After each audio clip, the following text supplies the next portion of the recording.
माननीय प्रशांत जी से प्रेरणा लेकर मैं भी आकर यहाँ पर अपने डिहरी विधानसभा में काम करने लग गया और प्रशांत जी के हमारे जो सूत्रधार हैं इनके विचारों पे इनके साथ कंधे में कंधे मिलाकर काम कर रहा हूँ। और डिहरी बदलेगा, बिहार बदलेगा। जब प्रशांत किशोर जी इतना सब कुछ छोड़ के विदेशों में रहते थे, छोड़ के आके बिहार में हर गांव गिराम में मट्टी में धूप में कचरे में घूम रहे हैं, तो मैं मुंबई छोड़ के क्यों नहीं जाके अपने गांव में घूम के और अपने गांव को विकास के लिए काम कर सकते हैं। डिहरी ऑनसन का हम बात करेंगे तो बहुत ही पिछड़ा है। अभी बिहार के ही हर जो जिला है उससे पीछे हमारा डिहरी विधानसभा जो है बहुत पिछड़ा हुआ है। और डिहरी विधानसभा पिछड़ा होने का कारण, डिहरी विधानसभा में जैसे ही हम लोगों की जन स्वराज की सरकार बनेगी, जैसी व्यवस्था बनेगी, वैसा पहला काम हमारा रहेगा कि डिहरी विधानसभा में जो हमारी फैक्ट्री डालमिया नगर की फैक्ट्री है तो हम यहाँ सोचेंगे कि कहीं से न कहीं से कोई छोटा मोटा उद्योग लगाए। बहुत बड़ा बिजनेसमैन नहीं हूँ, एक छोटा सर्वसाधारण बिजनेसमैन था, लेकिन मन में चाहत थी कि हम बिहार के लिए कुछ कर गुजरें।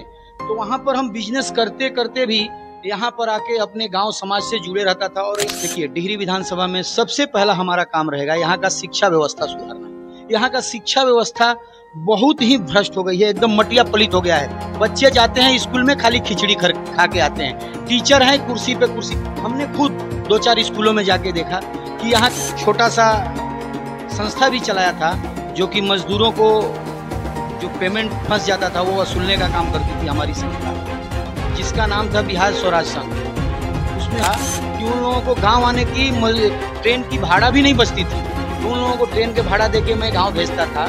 तो मैंने देखा वहां पर कि भैया ये बिहार की जो जनता है या कि हमें बिहार में क्यों नहीं कर सकते। तो चूंकि मैं वैसा नहीं कर सकता था, हो सकती है, मैं संभावित हूँ, हो सकती है कि मुझे पार्टी शायद डिहरी विधानसभा की जवाबदारी दे। तो आप लोगों की क्या इसमें राय रहेगी? तो सब लोग बोलते हैं कि बच्चा तुम्हारे साथ हम लोग हैं, हम लोग जन स्वराज के साथ हैं। नमस्कार, आप देख रहे हैं देश तक के एक और वीडियो में आपका स्वागत है। इस वक्त मैं डिहरी विधानसभा में हूं और हमारे साथ जन स्वराज के संभावित प्रत्याशी प्रदीप सिंह जी मौजूद हैं। आइए हम उनसे कुछ मुद्दों पर बात करेंगे और जानने का प्रयास करेंगे कि क्या कुछ ये डिहरी को लेकर या पूरे विधानसभा को लेकर विजन रखते हैं और क्या कुछ करना चाहते हैं अगर इनको मौका मिला तो। सबसे पहले सर, स्वागत है आपका मेरे चैनल। जय बिहार। डिहरी ऑन सोन विधानसभा में आप क्या कुछ करना चाहते हैं लोगों से हटकर, जो आपका अलग से विजन हो कि डिहरी ऑन सोन को हम कहाँ किस तरह? देखिए, हमारा जो डिहरी ऑन सोन का हम बात करेंगे तो बहुत ही पिछड़ा है। अभी बिहार के ही हर जो जिला है उससे पीछे हमारा डिहरी विधानसभा जो है बहुत पिछड़ा हुआ है। और डिहरी विधानसभा पिछड़ा होने का कारण ऐसा नहीं कि हमारे डिहरी विधानसभा में फैक्ट्रियां नहीं थी, ये सब लालू जी का और नीतीश जी का देन है कि आज डिहरी विधानसभा इतना पीछे हो गया है। हम डिहरी विधानसभा में जैसे ही हम लोगों की जन स्वराज की सरकार बनेगी, जैसी व्यवस्था बनेगी, वैसा पहला काम हमारा रहेगा कि डिहरी विधानसभा में जो हमारी फैक्ट्री डालमिया नगर की फैक्ट्री है वो सब बंद है। तो हम यहाँ सोचेंगे कि कहीं से न कहीं से कोई छोटा मोटा उद्योग लगाया जाए कि ताकि हमारे जो यहाँ के श्रमिक भाई, जो हमारे भाई जाके बम्बई, दिल्ली, गुजरात, बिहारी के नाम पर एक गाली सुन रहे हैं, जो जिल्लत की जिंदगी झेल रहे हैं, वो उनको न सुनना पड़े। हम वो व्यवस्था डिहरी में ही करने के लिए सोच रहे हैं और वो हो सकता है, वो मुमकिन है।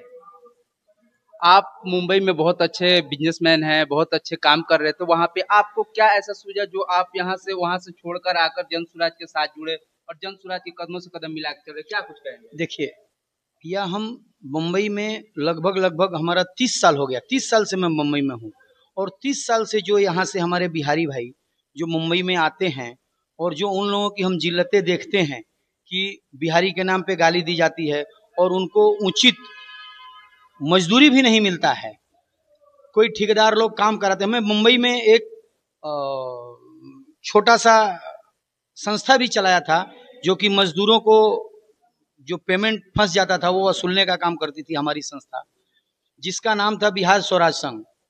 उसमें हमने काम किया जितने दिन, तो हम जहां जहां पे भी जो फैक्ट्रियों में मजदूर भाइयों को काम करा के कॉन्ट्रैक्ट पे काम कराते थे, इवन ये होता था कि उन लोगों को गांव आने की ट्रेन की भाड़ा भी नहीं बचती थी, तो उन लोगों को ट्रेन के भाड़ा देके मैं गांव भेजता था। तो मैंने देखा वहां पर कि भैया ये बिहार की जो जनता है या कि हमें बिहार में क्यों नहीं कर सकते हैं। तो चूंकि मैं वैसा नहीं कर सकता था, मैं बहुत बड़ा बिजनेसमैन नहीं हूँ, एक छोटा सर्वसाधारण बिजनेसमैन था, लेकिन मन में चाहत थी कि हम बिहार के लिए कुछ कर गुजरें। तो वहां पर हम बिजनेस करते करते भी यहाँ पर आके अपने गांव समाज से जुड़े रहता था। और यहाँ पर जो भी है आप देखें, यहाँ पर भी मैं छोटे मोटे बिजनेस किया है, जो कि 2-4-10 लोग हमारे यहाँ पर भी काम करते हैं। तो पहले से ही हमारी सोच थी कि कुछ ना कुछ हम बिहार में किया जाए। तो यही इसी कड़ी में मुझे ये जन स्वराज जैसी संस्था मिली, जन स्वराज जैसी पार्टी मिली, जिसका सूत्रधार हमारे माननीय प्रशांत किशोर जी हैं। तो इनकी विचारों को मैं रोज रात को 2-2 बजे तक अपने मोबाइलों पे सुनता था, अलग अलग माध्यम से, इंस्टाग्राम, फेसबुक, यूट्यूब से।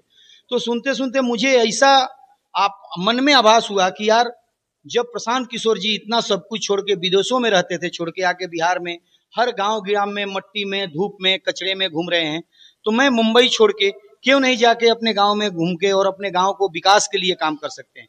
तो मैं जन स्वराज से, माननीय प्रशांत जी से प्रेरणा लेकर मैं भी आकर यहाँ पर अपने डिहरी विधानसभा में काम करने लग गया। और प्रशांत जी के, हमारे जो सूत्रधार हैं, इनके विचारों पे, इनके साथ कंधे में कंधे मिलाकर काम कर रहा हूँ। और डिहरी बदलेगा, बिहार बदलेगा, 100% बदलेगा। आप लोगों के बीच जा रहे हैं, गांव गांव में लोगों से मिल रहे हैं, कितना प्यारा आशीर्वाद आपको मिल रहा है? मुझे लोगों से मिल रहा हूँ, क्योंकि मैं पहले से ही लोगों से मिलता जुलता था, और कोई भी उनके त्योहार में, कोई भी उनके घर में शादी विवाह लगा, कुछ भी हुआ, तो उसमें आना जाना हमारा लगा रहता था। अभी मैं आके उन लोगों से प्रशांत जी के बातें सुनाता हूँ, और जगह जगह जाके उन लोगों को प्रशांत जी के बातें बताता हूँ। और मैं बोलता हूँ कि शायद मुझे पार्टी हो सकती है, मैं संभावित हूँ, हो सकती है कि मुझे पार्टी शायद डिहरी विधानसभा की जवाबदारी दे। तो आप लोगों की क्या इसमें राय रहेगी? तो सब लोग बोलते हैं कि बच्चा, तुम्हारे साथ हम लोग हैं, हम लोग जन स्वराज के साथ हैं। और इस टाइम जन स्वराज की ऐसी मतलब सीटें आएगी कि सब पार्टियां सोच भी नहीं पाएगी। और इतने मार्जिन से जितने प्रत्याशी होंगे, इतने मार्जिन से जीत के आएंगे कि सब लोग सोचने पे मजबूर हो जाएंगे। अभी देखिए, जैसे कि 13 तारीख को हमारे यहाँ प्रेमनगर में प्रशांत जी का एक रैली हुई। उस रैली का जन सैलाब जो उमड़ी थी, वो जन सैलाब को देख के जो यहाँ के पार्टियों के लोकल जो नेता थे, लोकल जो कार्यकर्ता थे, उनकी सबकी सिट्टी पिट्टी गुल है कि अरे यार, ये कल का लड़का आके ये क्या कर दिया।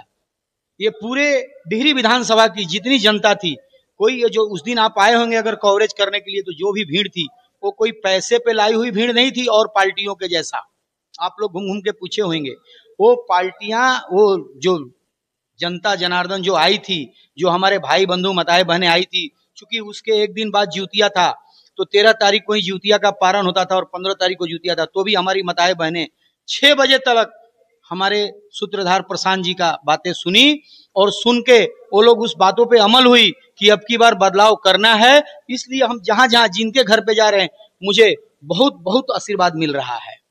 प्रशांत किशोर जी कहते हैं कि इस दिवाली, दशहरे और छठ में जो भी वापस घर आएंगे उनको वापस जाने की जरूरत नहीं है, ये इस पे क्या कहें? एकदम नहीं जाने की जरूरत है। जो लोग भी इस दिवाली, छठ, दशहरे पे आएंगे, जो भाइयों को 10 से 12 हजार रुपए की जो वहां नौकरी करते थे, और जो बिहारी के नाम पे गाली सुनते थे, जो जिल्लतें झेलते थे, वो जिल्लतें नहीं झेलने को मिलेगी। उनकी व्यवस्था यही कर दी जाएगी, हमारे डिहरी विधानसभा में, हमारे बिहार में ही कर दी जाएगी उनकी व्यवस्था।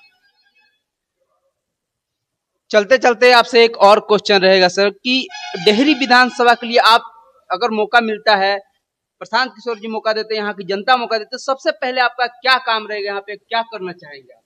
देखिए, डिहरी विधानसभा में सबसे पहला हमारा काम रहेगा यहाँ का शिक्षा व्यवस्था सुधारना। यहाँ का शिक्षा व्यवस्था बहुत ही भ्रष्ट हो गई है, एकदम मटिया पलित हो गया है। बच्चे जाते हैं स्कूल में, खाली खिचड़ी खा के आते हैं। टीचर हैं कुर्सी पे कुर्सी। हमने खुद 2-4 स्कूलों में जाके देखा कि यहाँ की स्कूल की व्यवस्था एकदम चरमरा गई है। न उसकी भवन सही है, न वहाँ के टीचर सही हैं, बस खाली खिचड़ी बन रहा है, और खिचड़ी में भी आधा चावल आधा पानी बन रहा है। तो पहले हमारी प्रायोरिटी रहेगी, जैसे ही हमारी व्यवस्था बनेगी, पहले हमारी प्रायोरिटी रहेगी यहाँ की शिक्षा व्यवस्था सुधारना। तो ये हमारे साथ जुड़े हुए थे जन स्वराज के संभावित प्रत्याशी प्रदीप सिंह जी। आप क्या सोचते हैं इस वीडियो के बारे में, हमें कमेंट बॉक्स में अपना राय जरूर बताएं। और ऐसे ही वीडियो के देखने के लिए हमारे देश तक चैनल के साथ बने रहे। तब तक के लिए दीजिए इजाजत, धन्यवाद।